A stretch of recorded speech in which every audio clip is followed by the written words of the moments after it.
Apa yang dari Tuhan, sekalipun bermula sederhana dari apa yang ada di tangan, ujungnya nanti selalu melampaui perencanaan kita dan selalu melampaui apa yang kita bayangkan. Jangan mulai dengan bayangan, berhenti halusinasi. Nasi itu udah halus, dihalusi lagi jadi bubur. Buka kacamata hitammu. Jangan mulai dengan yang muluk. Lihat kiri kananmu. Apa yang Tuhan percayakan, mulai dengan itu. Nanti ketika Anda berjalan dengan Tuhan, menoleh ke belakang dan berkata, wow, aku mulai dengan 5 roti 2 ikan, gimana nih 5.000 orang makan? Melampaui yang kau bayangkan. Bukan tidak sesuai dengan yang kau bayangkan, kecuali yang kita bayangkan dosa, tapi melampaui.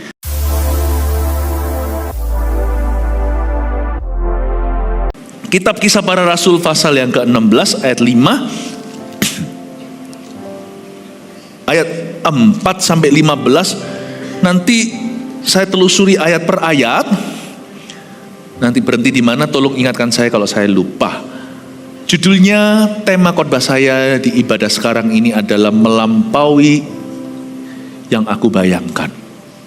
Jangan coba masukkan Yesus ke akal, sekalipun Yesus ajari kita hikmat atau akal sehat. Kita harus mengasihi Tuhan bukan hanya dengan roh, dalam kebenaran, mengasihi Tuhan dengan segenap hati, jiwa, tapi juga harus mengasihi Tuhan dengan akal budi dan kekuatan kita. Mencintai Tuhan itu gak boleh berdasar emosi atau feeling saja, tapi harus disengaja. Meskipun demikian, Tuhan mau dirumuskan, tetap gak bisa masuk ke akal budi kita seluruh, karena otak kita itu cuma segenggam tangan. Mana bisa kita mengerti Sang Pencipta alam semesta? Makanya itu kalau kita mau hidup dalam tuntunan Tuhan, kita harus belajar dituntun Tuhan dalam perkara yang kita sudah tahu dan perkara yang kita belum tahu. Ikut Yesus itu suka duka, kaya miskin, sakit sehat. Waktu kita gak mengerti, Tuhan ku percaya rencanamu indah, walau saat ini tak ku mengerti, tetap percaya rencananya indah. Hubungan dengan Tuhan itu gak sebatas pengalaman hidup kita. Hubungan dengan Tuhan itu sampai mati. Di perkara-perkara yang biasa buat kita dan situasi yang luar biasa, kita juga harus setia sama Tuhan Yesus.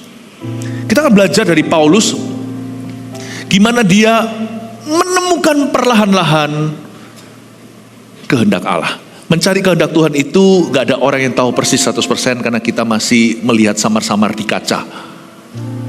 Orang imannya paling sempurna di dunia ini tetap gak sempurna. Gak ada yang melihat Tuhan wajah ke wajah. Kita semua itu hidup oleh iman. Orang benar akan hidup oleh imannya. Jadi kita semua harus belajar. Mari kita sekarang menyelidiki Paulus, bagaimana dia mengenali kehendak Tuhan perlahan-lahan. Mari kita lihat ayat 4. Paulus menyeberang ke Makedonia. Dalam perjalanan keliling dari kota ke kota, Paulus dan Silas menyampaikan keputusan-keputusan yang diambil para rasul dan para penatua di Yerusalem dengan pesan supaya jemaat-jemaat menurutinya. Demikianlah jemaat-jemaat diteguhkan dalam iman, dan makin lama makin bertambah besar jumlahnya. Berhenti di sana, ayat 4 dan ayat 5. Perjalanan misionaris Paulus mungkin gak relevan buat kita semuanya, karena kita mungkin tidak mendapatkan panggilan yang sama, pergi keliling negara dan benua, lalu membawa Injil. Tapi Yesus berkata dia adalah jalan, berarti perjalanan Paulus sama Yesus adalah perjalanan kita dengan Tuhan. Cuman kalau Paulus kan pergi ke negara-negara, manca benua ceritanya. Tapi kalau kita ini kan perjalanan kehidupan. Jadi kalau kita baca Alkitab Kisah Para Rasul contohnya, jangan merasa ini untuk pendeta. Setiap ayat ini untuk jemaat. Wah, aku gak relevan. Kalau Paulus ini gak terlalu berbicara, wong dia itu perginya ke negara-negara sedangkan pekerjaanku tetap. Aku ini pomah di kota. Tetap sama. Perjalanan adalah perjalanan. A journey is still a journey. Our life is a journey with God. Kehidupan kita adalah sebuah perjalanan dengan Tuhan untuk menemukan kehendak Allah. A journey with God to find His will, to discover His plan, untuk kita mengerti rencananya. Jadi kalau kita baca Alkitab, Ini semua relevan. Jadi waktu saya baca tentang Paulus, relevan untuk hidup saya, relevan juga untuk ministry saya, karena pelayanan saya juga dibawa Tuhan kemana-mana. Tapi saya percaya ayat ini juga berbicara tentang Anda. Mari kita lihat dalam perjalanan Paulus, missionary journey atau perjalanan misionarisnya. Paulus itu ternyata juga menemukan kehendak Allah itu perlahan-lahan. Dia harus belajar juga, dan belajar juga dari tanda kutip kesalahan. Dia juga sama seperti kita. Kadang-kadang kita itu merasa, jadi pendeta enak ya, deket sama Tuhan. Nggak ada, semua kita juga harus belajar dari kesalahan. Mari kita sekarang mengerti dulu bagaimana caranya kita itu mengalami tuntunan Allah. Ayat 4, dalam perjalanan keliling dari kota ke kota. Ke kota mana? Paulus harus tanya Tuhan. Anak muda, jodohnya siapa? Harus tanya sama Roh Kudus. Kerjaanku, kerja apa? Setelah menemukan pekerjaan, mendapat permasalahan, mendapatkan tantangan, tetap harus dengar-dengaran dengan Tuhan. Menikah sama suami dan istri, masalah setiap pasangan berbeda-beda, karakternya pun tak sama. Gak semua wanita, sekalipun mereka adalah kaum Hawa, tapi gak semua perempuan itu tipenya sama. Gak semua laki-laki juga.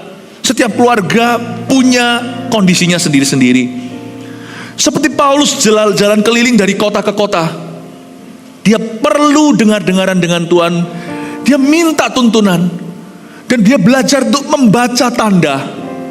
Kita juga sama dalam kehidupan kita sehari-hari. Kita mengarungi kehidupan ini ingin menemukan kehendak Allah. Bagaimana caranya kita menemukan kehendak Tuhan? Kita lihat lagi dalam perjalanan keliling dari kota ke kota, Paulus dan Silas menyampaikan keputusan-keputusan yang diambil para rasul dan para penatua di Yerusalem dengan pesan supaya jemaat-jemaat menurutinya. Ayat 4, sekalipun banyak tuntunan Tuhan itu melampaui pikiran, banyak rencana Tuhan di depan itu sifatnya misterius.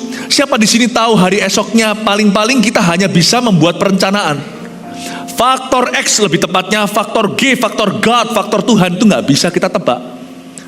Tapi saya melihat kita nggak usah menunggu Roh Kudus kasih tanda baru. Kita nggak usah menunggu Tuhan memberi kita tuntunan yang spesial. Kita harus belajar setia dalam perkara kecil, perkara sederhana, dan perkara yang sudah kita ketahui. Jangan kita berkanjang. Jangan kita berkanjang pada penglihatan-penglihatan. Banyak anak Tuhan itu menanti-nantikan nubuatan. Senangnya kalau dinubuatkan. Senangnya kalau didoakan, lalu aku dapat sesuatu, demikian firman Tuhan. Loh ya, saya juga senang. Tapi kita gak usah nunggu itu untuk taat sekarang sama Tuhan. Selalu tuntunan Tuhan dimulai dengan perkara yang sudah kita ketahui. Paulus dan Silas waktu pergi ke kota-kota, dia gak ngawang. Dia gak ngeflow dengan Tuhan. Berapa banyak orang Kristen kepingin bisa ngeflow dengan Roh Kudus? Jangan dulu, belajar dulu untuk berjalan dengan Roh Kudus. If you can walk with the Holy Spirit, it's easy to flow with the Holy Spirit. Tapi kalau orang bisa flow dengan Holy Spirit, tapi kalau dia tidak terlatih untuk berjalan dengan Roh Kudus, nanti setelah pelayanan dia jatuh dalam dosa. Kuncinya itu bukan flowing atau mengalir dengan Roh Kudus. Kuncinya itu walking in the Spirit, berjalan dengan Roh, dan jangan menuruti keinginan daging. Selalu mulai tuntunan Tuhan di dalam kehidupan orang percaya bukan dimulai dengan sesuatu yang besar, sesuatu yang supranatural. Tuhan itu memulai tuntunan Tuhan dalam hidup kita itu selalu dimulai dengan perkara-perkara yang kita sudah ketahui dulu. Kalau kita nggak setia dengan perkara-perkara yang sudah kita ketahui, kita juga tidak akan setia sama Tuhan nanti waktu kita dituntun ke perkara-perkara baru. Kita harus belajar taat sama Tuhan itu letterlek, kata orang-orang Belanda, yaitu belajar untuk taat sama Tuhan literally.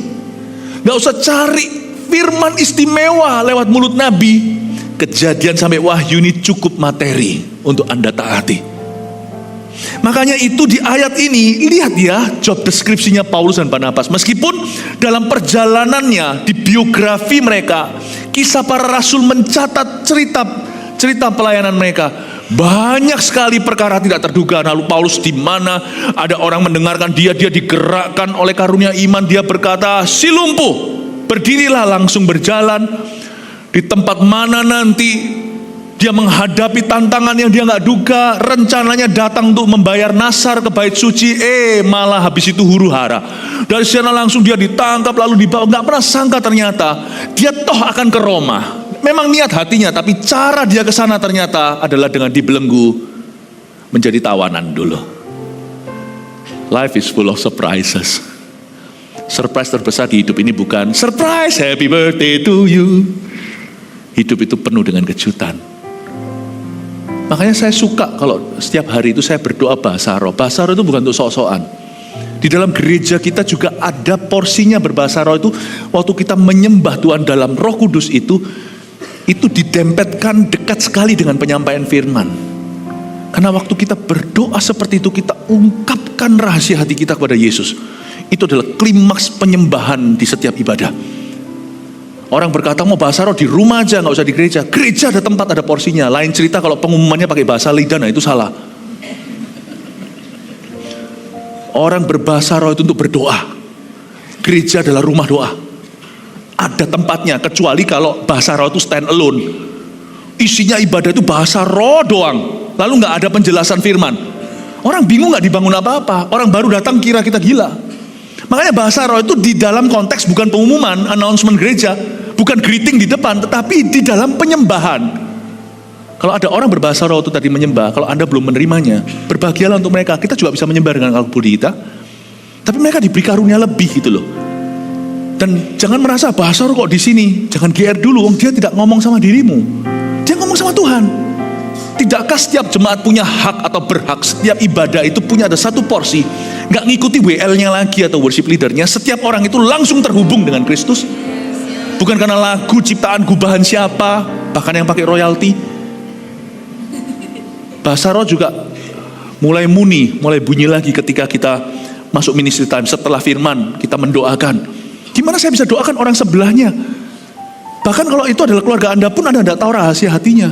Bahasa roh di gereja kita ditempatkan di posisi-posisi menyembah dan berdoa. Posisi menyembah dan berdoa.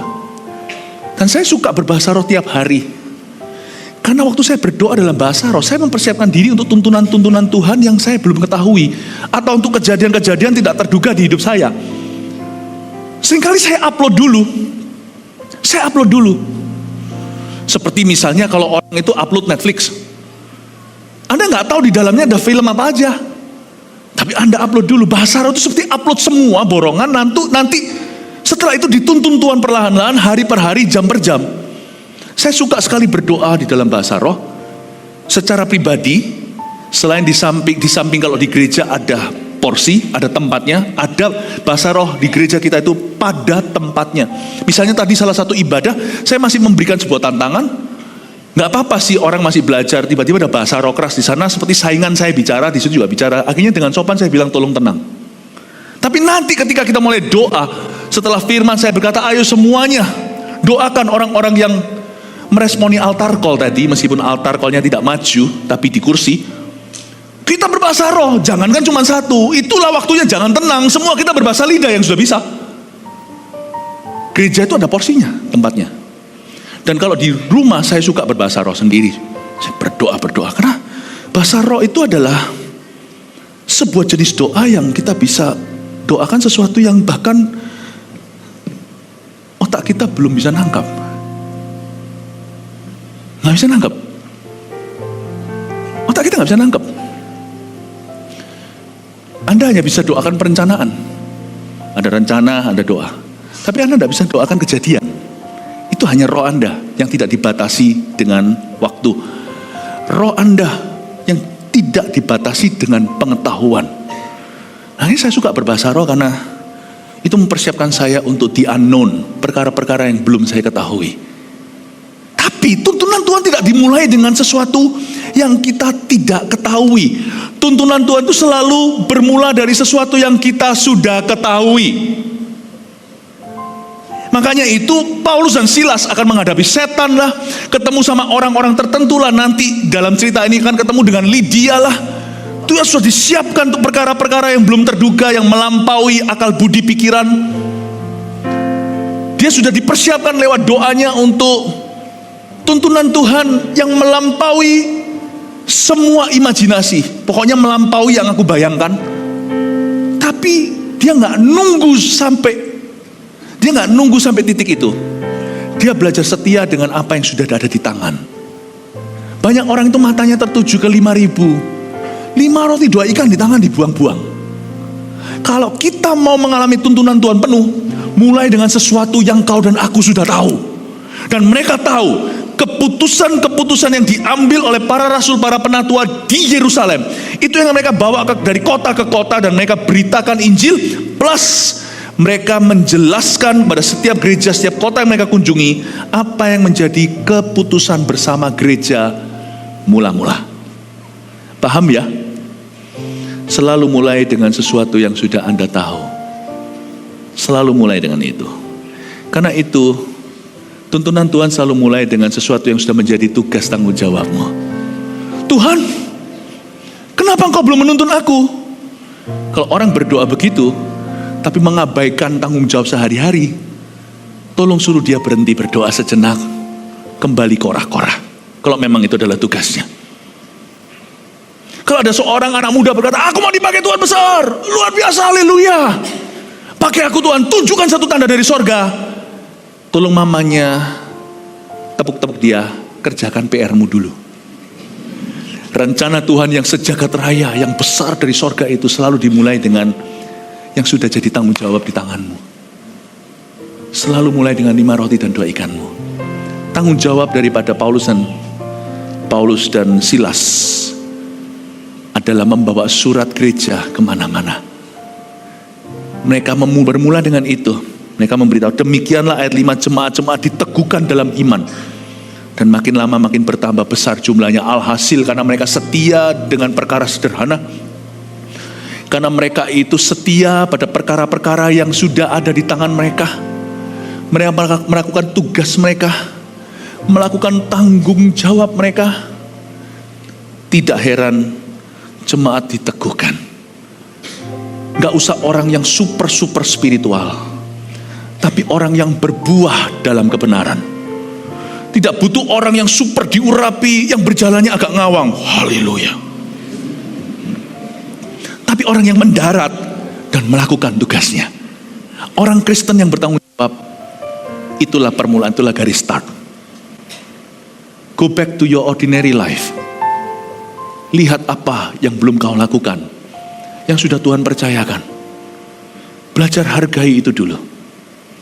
Belajar hargai. Mungkin kita minta Tuhan pakai kita terhadap 1.000 orang, tapi 1, 2, 3 di sekeliling kita tidak pernah kita perhatikan. Bapak ibu saudara, when you want to obey God, Anda jangan mulai dengan misteri. You obey God literally. Letterlek apa yang sudah Anda ketahui. Nanti ya, orang-orang di sekelilingmu akan dibangun seperti di perjanjian baru di sini. Jemaat-jemaat itu diteguhkan dalam iman. Makin besar, bertambah besar jumlahnya. Saya jadi ingat ayat, kalau seseorang itu setia dalam perkara kecil atau perkara sederhana, kepadanya akan diberikan perkara-perkara besar. Kau setia dengan 1 talenta, 2 talenta, bahkan 5 talenta diberikan, aku akan memberimu 10 kota. Tuhan tidak berjanji memberkati mimpimu. Tuhan bahkan tidak berjanji memberkati visimu. Allah hanya berjanji memberkati persiapanmu. Ingat perumpamaan yang Yesus berikan. 5 gadis yang bijaksana, 5 gadis yang bodoh. Sama-sama punya pelita, ingin menyongsong mempelai pria. Sama-sama gede hatinya. Cuman bedanya satu yang membedakan berkat Tuhan dan tiada berkat, yaitu minyak olinya. Sama-sama punya mimpi gede. Yang satu bawa minyak, yang satu mengentengkan, yang satunya hanya bermimpi doang. Lihat bedanya. 5 gadis bijaksana itu masuk diundang dalam pesta menjadi orang besar. 5 gadis bodoh di luar sana ketuk pintu pun tidak dibukakan. God never promises to bless your dreams. Keep dreaming if you will. Silakan bermimpi, Tuhan tidak akan memberkati. Tuhan memberkati pelurumu. Tuhan memberkati minyakmu. Tuhan memberkati persiapanmu. God only promises to bless your preparation. Makanya kalau saya berkata, pakailah aku ke bangsa-bangsa, cukup ngomong sekali sama Tuhan, Tuhan tidak tuli, Tuhan mendengarkannya. Lalu belajarlah bahasa Inggris sungguh-sungguh, grammarnya jangan salah-salah. Tuhan pakai aku ke China, belajarlah bahasa Chinese, karena di sana mereka nggak ngerti bahasa Jawa. Tuhan tidak akan memberkati orang yang keluarkan mimpi ke surga. Cukup sekali perkataan pertama itu visi, dan setialah letterlock dengan visimu. Persiapkan dirimu baik-baik. Di perkara-perkara alami itu, kalau kita setia, akan ada restu dan berkat supranatural menyertainya. Kayaknya 5 roti 2 ikan itu cuma dipecah-pecahkan. Kan Yesus tidak nulunkan halilintar, lalu keluar asapnya, lalu tiba-tiba roti itu boom, jadi 5.000 roti. Yesus melakukannya dengan memecah-mecah. Proses normal. Cuman waktu dipecahkan, ada restu Bapa. You're doing something natural with supernatural blessing on it. Merinding saya. Anda melakukan sesuatu yang alami, biasa di mata orang, belajar studi tekun kerja, masuk ke toko lagi, dibersihkan produknya, memperlakukan setiap customer dengan sebaik-baiknya, kapan bisa keluar hutang.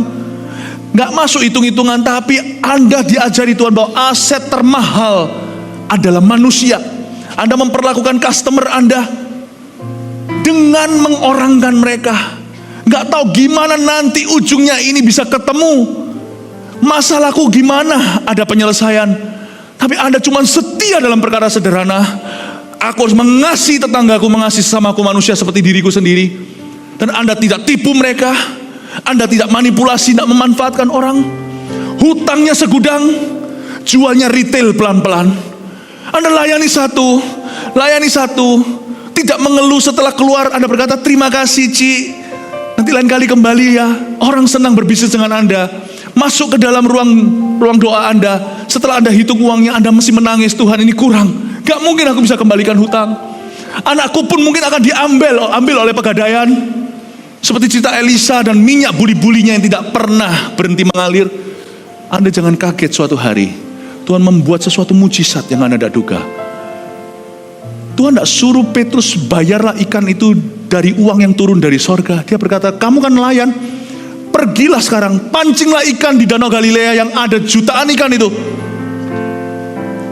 Ikan pertama kau ambil, buka mulutnya, bayarlah bea bait suci untuk aku dan kamu. Hah? Kalau Yesus mau berkati, dia bisa membuat bahkan uang jatuh dari langit atau uang tumbuh di pepohonan. Tapi Yesus berkata tidak, karena kamu nelayan, aku akan bekerja sesuai profesimu, tapi bukan dari profesimu nanti pertolonganku. Sumbernya bukan dari profesi Anda, sumbernya dari janjiku. Go back, you're a fisherman kan? Kamu kan fisherman, ini bukan permen. Kamu kan fisherman, kamu sekarang pergi kembali mancing. Nelayan ya mancing. Kalau kamu adalah petani ya saya suruh bercocok tanam. Pergilah memancing. Kalau Ishak kan petani, bercocok tanam, maka di negeri Filistin dia mendapatkan 100 kali ganda. Go back to fishing, kembali memancing. Waktu kamu mancing, kamu jual. Tapi nanti kamu akan membayar bea bait suci ini, hai Petrus. Bukan karena hasil penjualan ikan, bahkan ikan ini pun tidak akan sempat kau jual. Aku akan memberkati lewat profesimu, tapi bukan dari profesimu. Ayo, masuk akal nggak? Nggak masuk akal. Sudah jangan dicerna. Saya itu pernah nolong doakan keluarga yang sudah sungguh habis-habisan. Akhir tahun tutup buku, tutup. Dia berkata, ini nggak tahu teorinya gimana. Aku cuma setia seperti pastor ajarkan. Tutup. Allahku tetap nggak masuk akal. Jangan coba dimasukkan ke dalam akalmu. Tapi Tuhan tidak bekerja lewat perkara besar.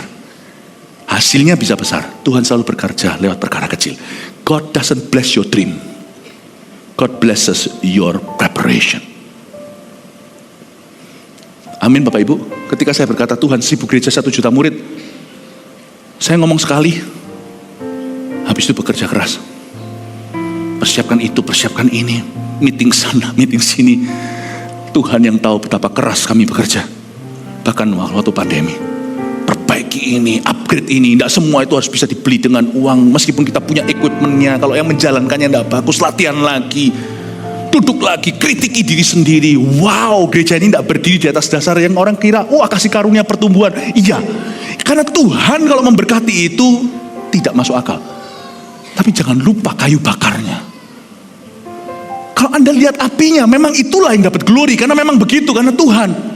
Jangan lupa Elia menata mezbah itu sampai ke parit-paritnya diisi air. Dia menatanya dan menyembelih lembu. Don't forget, sebelum kita, yang Tuhan berkati itu kayu bakarnya, Tuhan turunkan api. Nggak ada yang namanya itu. Kan sekarang anak-anak muda kan banyak, atau nggak usah muda, keluarga muda, aku mau pensiun dini. Aku mau kerja apa yang bisa aku tinggal-tinggal terus tetap menghasilkan? Ya semua orang di dunia ini juga punya pikiran yang sama, nggak ada satupun yang kesana. Kalau bisa ya, bekerja sesuatu gitu loh. Apa yang untuk bisa saya tinggal-tinggal, saya bisa jalan-jalan pensiun umur 30 atau umur 45. Silahkan keep dreaming. Silahkan mimpi. Tidak ada. Semua itu harus dipersiapkan. Berkat mujizat memang tidak ada teorinya. Kayu bakar ada prosesnya. Makanya itu suatu kebodohan kalau kita itu iri sama keberhasilan orang. Saya telah ajari hati saya ini sudah saya perintahkan untuk tidak pernah cemburu dan iri sama siapa-siapa. Pada orang yang lebih sukses, saya tidak iri, saya tidak minder. Kepada orang yang tidak iri, tidak minder. Kepada orang yang tidak sesukses, saya tidak akan memandang rendah. Karena proses orang belum berhenti, belum selesai, kita belum mati. Yang terdahulu bisa menjadi terkemudian, terkemudian bisa menjadi terdahulu. Apalagi di zaman pergeseran seperti ini, Anda akan terkejut nanti hasil akhirnya. Dan saya tidak pernah mau meremehkan orang.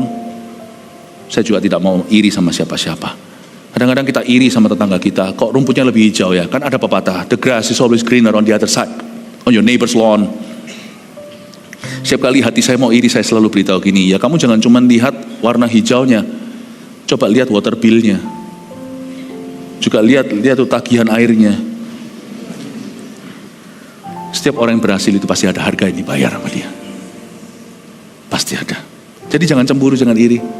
Mind your own business dan keep growing. Dan fokuslah bertumbuh. Katakan pada diri sendiri, fokus bertumbuh. Dan katakan, mataku tertuju kepada Yesus. Oh haleluya. Katakan lagi, tuntunlah aku Roh Kudus.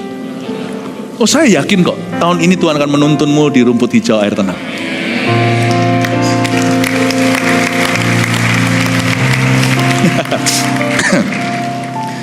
Ayat 45 sudah jelas ya. Lihat itu job description-nya rasul-rasul. Kalau kita baca Paulus kayaknya wah mendapat terang dari sorga lah segala, tapi ternyata very ordinary ya. Ini loh tugas sehari-harinya. Dia bawa surat itu, dia meeting dengan gereja-gereja, lalu dia tata semuanya pelayanan pada porosnya. Semua mujizat yang lain itu bonusnya. Ini seringkali jarang dikhotbahkan ayat 45. Orang lebih kecanggihnya di Filipi, goncang itu penjara, langsung habis itu terbuka semuanya, kepala penjara bertobat. Wow. Jangan lupa, jangan arak tirikan ayat 4. Mereka bawa surat itu, mereka reliable, bisa dipercaya oleh manusia. Gak heran mereka bisa dituntun sama Allah. Ayat 6, mereka melintasi tanah Frigia dan tanah Galatia. Mereka pergi nih ke tanah Frigia dan Galatia karena Roh Kudus mencegah mereka. Wait, Roh Kudus mencegah. Saya kira Tuhan hanya bisa mengabulkan karena Roh Kudus mencegah mereka untuk memberitakan Injil di Asia. Ini Asia bukan Asia Tenggara, China, Taiwan, Korea. Ini bukan Asia Tenggara, Thailand, Vietnam. Ini Asia adalah provinsi Asia, ini Turki. Turki adalah sebuah negara atau sebuah benua tepatnya. Di dalam negara ini ada dua benua, termasuk Asia dan Eropa. Turki ini unik, ya. Turki yang saya maksudkan gini tidak ada hubungannya sama Thanksgiving.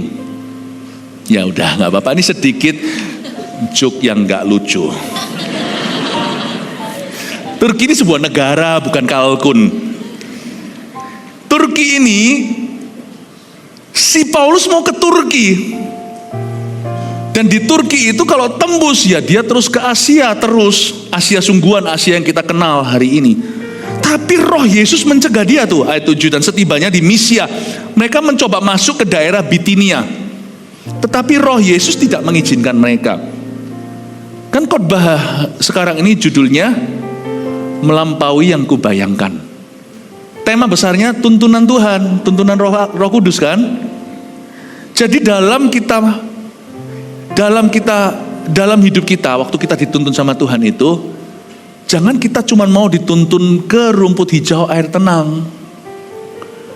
Tapi tuntunan Tuhan itu selalu mulai dengan ini. Kalau Anda baca Mazmur 23, Engkau membimbing aku di jalan yang benar oleh karena namamu. Baru setelah itu menuntun aku ke air yang hijau dan rumput yang tenang. Jalan, rumput kok bisa tenang sih?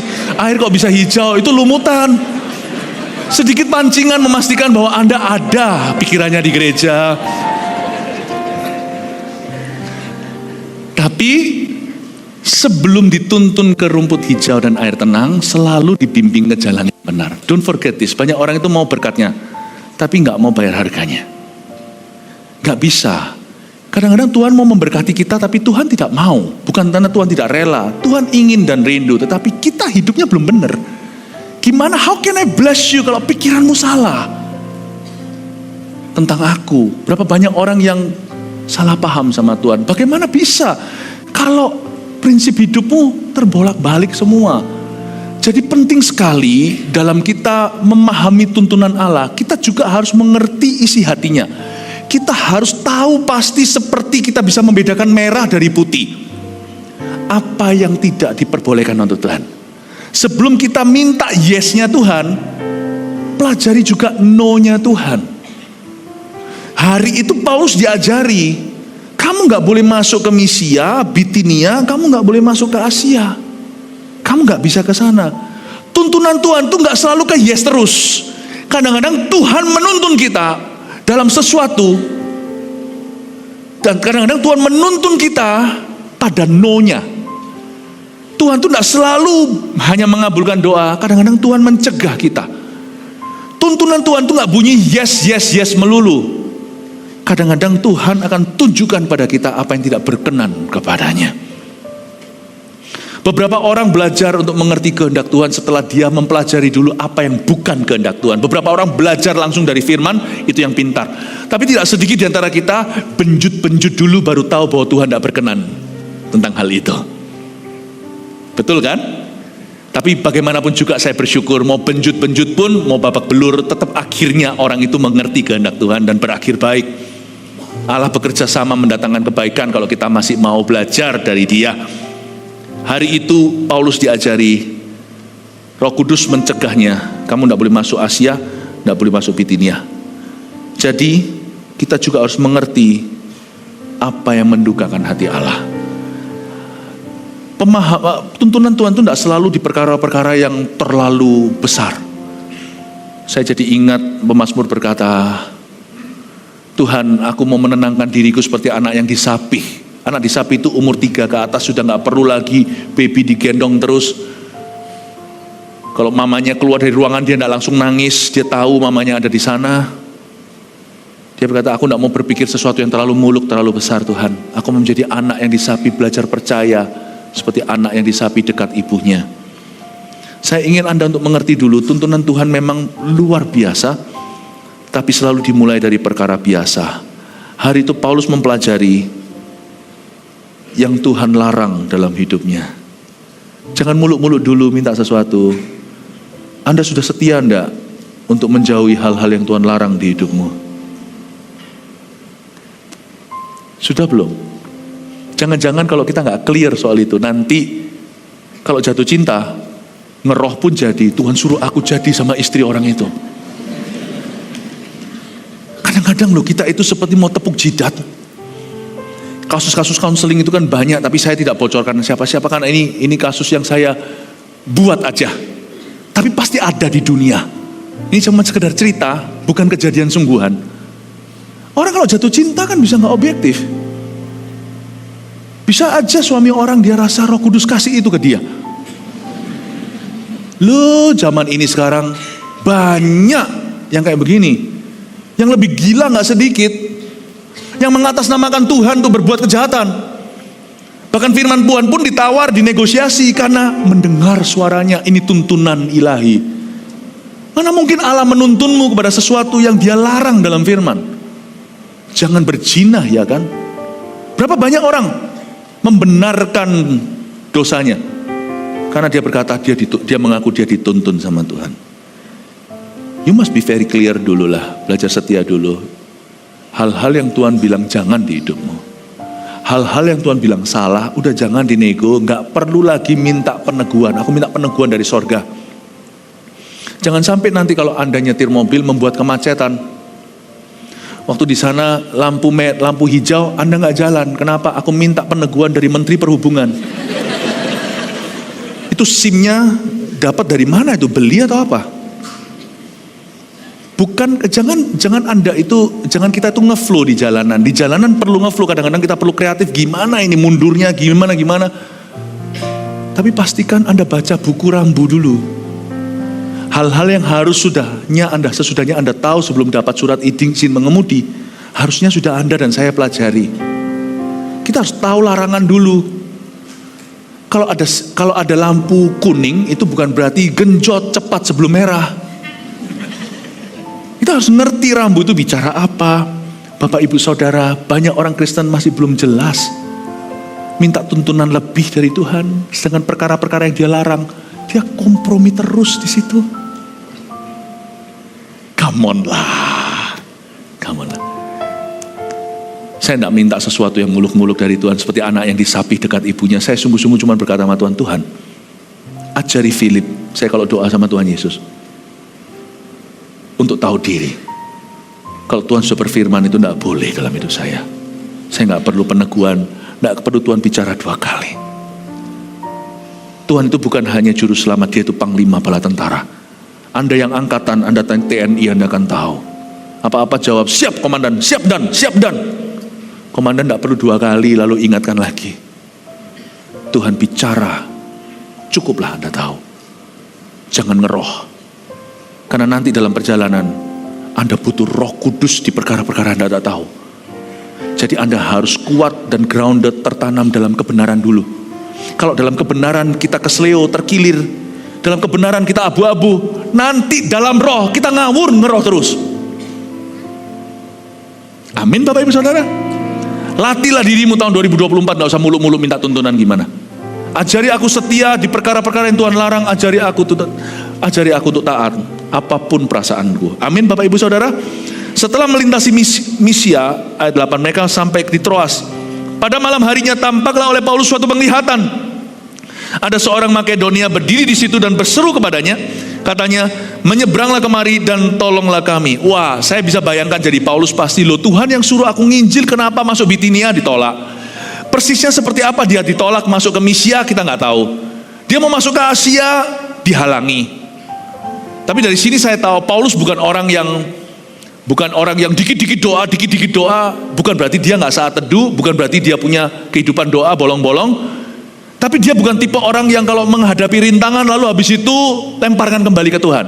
Dia bukan tipe orang yang mau ke gereja, ada badai taufan, ada hujan lah, padahal bukan badai taufan, lalu dia berkata bukan kehendak Tuhan. Lalu dia buka bisnis sebentar aja ada masalah, ternyata Tuhan ini bukan kehendak Tuhan untuk aku kerja di sini lalu quit. Dia bukan tipe orang gitu. Buktinya Asia nggak masuk, dia coba Bitinia nggak masuk, dia coba Misia. Tapi setelah 3 kali, kalau dia terus-terusan memaksa, berarti dia tegar tengkuk. Harusnya setelah 3 kali, dari sisinya dia tidak ada masalah. Dia berusaha, tapi kok nggak bisa. Dan tanda-tandanya semakin jelas bahwa Tuhan melarang dia ke sana. Pasti ada ceritanya, cuman Paulus yang tahu, nggak ditulis di dalam firman. Pasti ada tanda-tanda terlalu ketarai bahwa Tuhan tidak menghendaki dia masuk ke situ. Bukan karena dia takut penjara, bolak-balik dia pergi kemana-mana termasuk Filipina, nanti Makedonia, juga dia dipenjarakan akhirnya. Tapi kalau Tuhan yang sertai, pasti ada penyertaan. Di penjara pun nanti dia keluar dengan gaya yang luar biasa, dengan cara yang ajaib, terjadi gempa. Lalu satu kepala penjaranya itu semuanya, satu keluarga diselamatkan. Dia nggak takut susah. Paulus bisa susah tapi disertai Allah. Tapi kalau Allah tidak menyertaimu, susahmu percuma.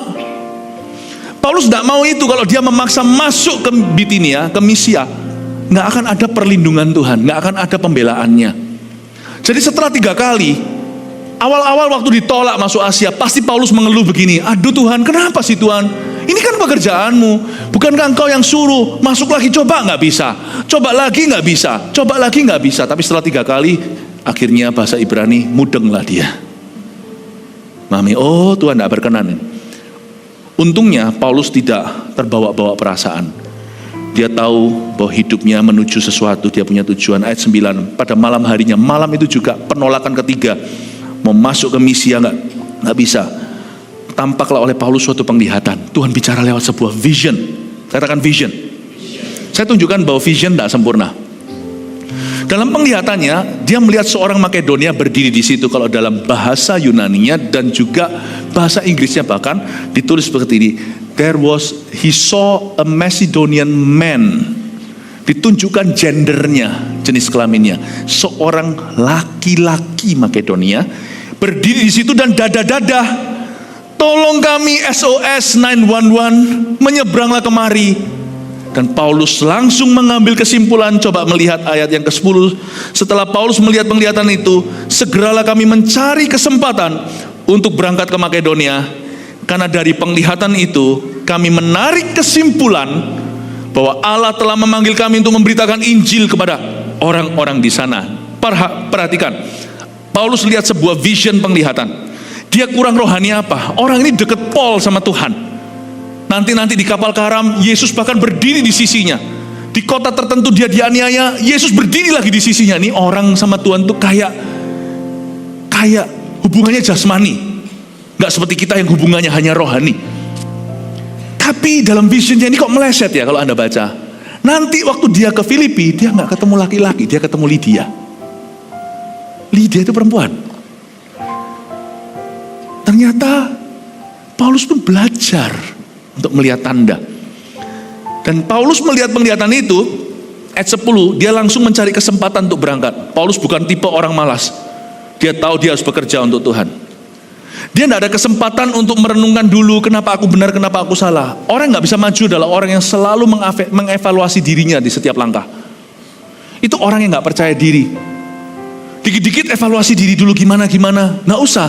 Kalau Anda sudah bergulir dengan Tuhan, rodanya sudah berputar terus sama Tuhan. Asal Anda punya mesbah setiap pagi, mesbah saya setiap pagi saya berbahasa roh, saya baca Alkitab, tiap pagi saya lakukan itu. Ya. Nanti waktu perjalanan hidup saya dituntun Tuhan, gak sedikit-sedikit, tunggu ya guys, tunggu ya, waktu meeting misalnya, tunggu ya, saya mau doa dulu, 1 jam lagi. Gak dikit-dikit kembali ke ruang doa.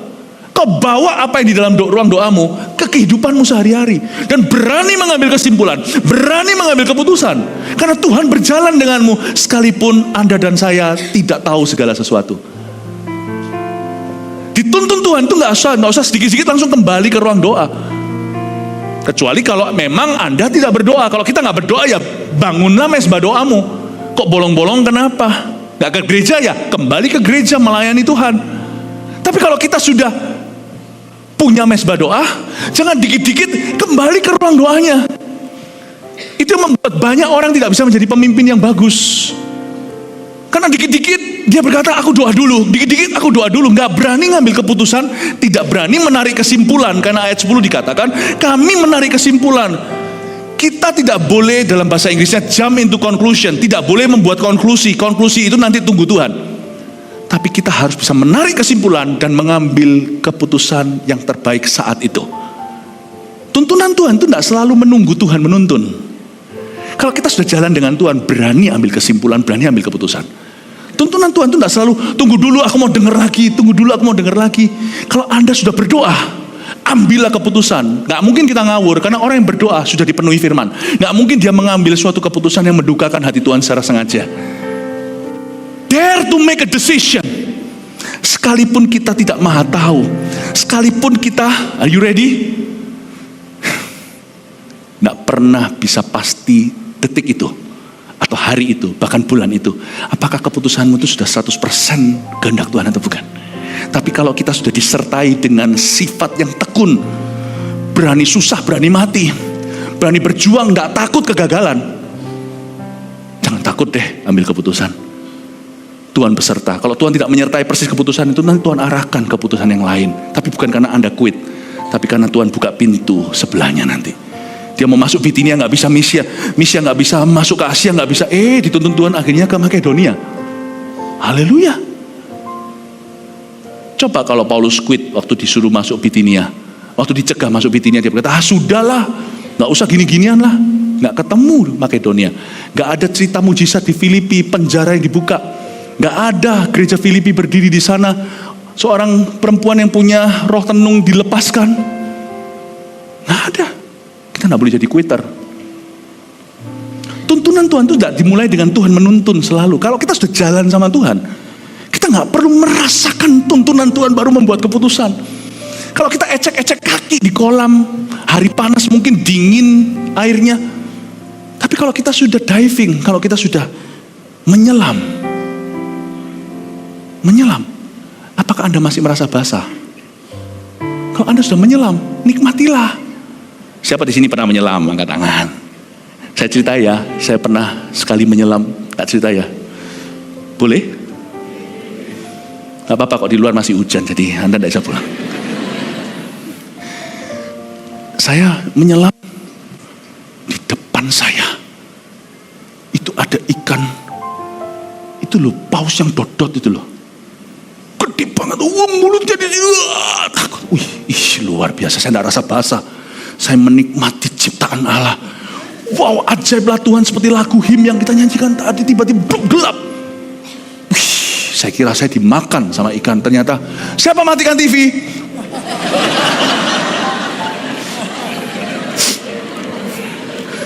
Saya tidak pernah nyelam. Saya cuma lihat National Geographic. Tapi kalau Anda menyelam, yang pernah nyelam, Anda rasa basah nggak? Tuhan itu tidak usah dirasa-rasa sebelum Anda kesimpulan. Kalau Anda sudah di dalamnya, make decision already. Pastor, saya tidak tahu apakah ini jodohku. Anda kan punya checklistnya. Tapi aku tidak tahu di seluruh dunia ini, jodohku yang dari Tuhan itu pasti disediakan satu. Aku menunggu 10 years later. Sorry ya. Karena kita nunggunya gini, ini ekspektasi namanya. Kita menunggu tiba-tiba Tuhan datang muncul secara daging dan berkata, cucukkanlah tanganmu di lubang apa nih? Ya, lambungku dan di sini. Gini loh ya. Perjodohan itu penting, saya tahu, rumah tangga. Tapi Tuhan masih punya tugas lain lebih penting daripada menampakkan diri untuk jodohmu. Mending Tuhan menampakkan diri untuk Rusia bertobat, itu mungkin lebih ngerti ya. Bapak Ibu Saudara, make a decision, dia Kristen atau enggak? Kira-kira kurang lebih enggak culture semua kebudayaan keluarganya? Buat keputusan yang akal budi, meskipun ada banyak hal enggak terduga. Make your choice. Jurusan apa anak muda nggak tahu. Orang tua harus tekankan. Anak mudanya nggak tahu, orang tuanya harus jadi pengintai dulu. Makanya ada 2 pengintai kan masuk Kanaan. Papa mama itu nggak tahu segala sesuatu, tetap keputusan anakmu. Tetapi Anda harus bisa pengaruh. Kalau papa mamanya sama-sama nggak punya clue, celaka keluarga itu. Bukankah orang tua itu pengintai yang paling indah untuk masuk Kanaan anaknya? Anda mesti doa. Dan Anda punya pengalaman, anak Anda belum sampai di taraf Anda tahu dunianya. Anda harus jelaskan bidang ini gimana nak, bidang itu gimana. Menurut pengalaman dan hemat papa mama, ini begini loh papa mama lihat dari teman-teman. Kasih dia materi. Jangan, Pastor Philip, saya sering kali totong gitu. Anak saya jurusan apa? Jawaban saya bahasa Yunani, Yambo. Lalu tiba-tiba datang dalam kamar ini, Tuhan ngomong apa sama? Ya saya bisa. Tuhan tuh bisa tuntun dengan cara tak terduga. Saya tidak meremehkan itu bahwa Tuhan mampu. Bolak-balik Tuhan bekerja dengan cara begitu, sungguhan. Bahkan melampaui akal budi, melampaui yang kita bayangkan. Saya pernah dituntun Tuhan untuk nuntun orang lain itu dengan cara yang dianya terkejut, saya juga sama terkejut. Dia bilang, kok kamu tahu, kok Anda tahu Pastor? Kok Pastor tahu? Saya juga berkata, kok benar? Sama-sama kagetnya. Tapi hidup itu enggak melulu soal kaget-kagetan. Hidup itu tanggung jawab. Kalau Anda pelajari, ini sangat indah loh. Coba baca lagi, setelah Paulus melihat penglihatan itu, segeralah kami mencari kesempatan. Langsung dia beli tiket kapal untuk berangkat ke Makedonia. Karena dari penglihatan itu garis bawahi, kami menarik kesimpulan. Dia gak 100% tahu, by the way saya kasih bocoran, meleset tuh visinya. Bukan laki tapi Lydia. Dia lihatnya pria berjanggut, ketemunya wanita pakai rok. Paulus salah kah? Menurut saya dia gak salah. Gak salah. Tuhan kalau kasih penglihatan tuh gak memberitahu pada kita kilometer berapa. Memang dia ketemu Lydia, tapi gara-gara Lydia, satu keluarga kepala penjara laki-laki Filipi itu diselamatkan. Dia ketemu pria yang dia lihat di penglihatan, tapi di kilometer nanti. Untungnya dia gak kaku. Yang aku lihat laki kok. Waktu dia lihat Lydia di luar kota, dia berkata, bukan kamu. Gak jadi tuh gereja Filipi. Karena dua orang pertama yang dia selamatkan selain Lydia adalah seorang perempuan lain di Filipi yang punya roh tenung, yang dia usir gara-gara itu masuk penjara. Majikannya kan kehilangan rezeki karena dia punya roh tenung. Dia bisa guhamya. Setelah itu buyar semua keahliannya. Nomornya berapa? Beli nomor. Langsung buyar semuanya. Tiba-tiba dia sadar, yang dia menangkan cewek lagi. Zaman itu belum emansipasi, perempuan itu tidak dihargai, pahami.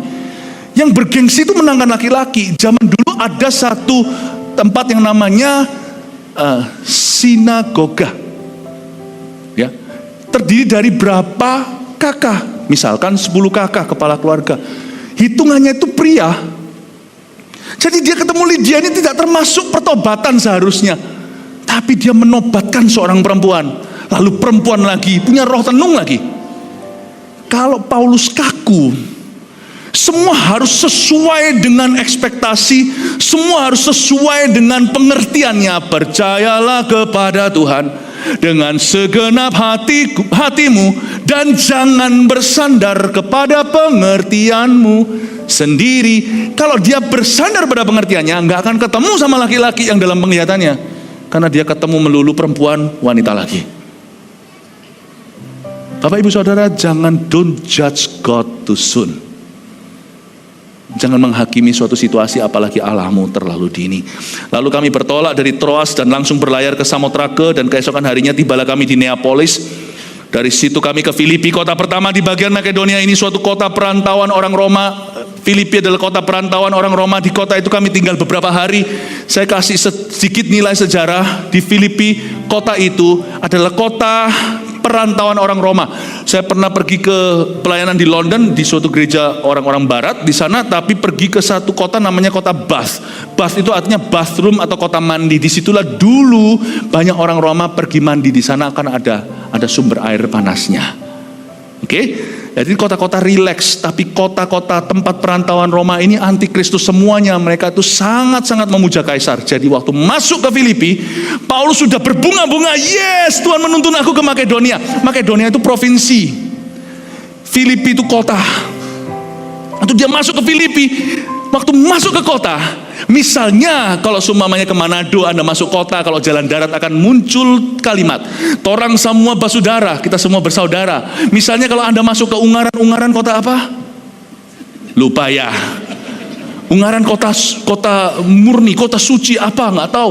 Mesti ada tulisannya. Nah, Filipi ini kota, tulisannya begini, no new religion allowed.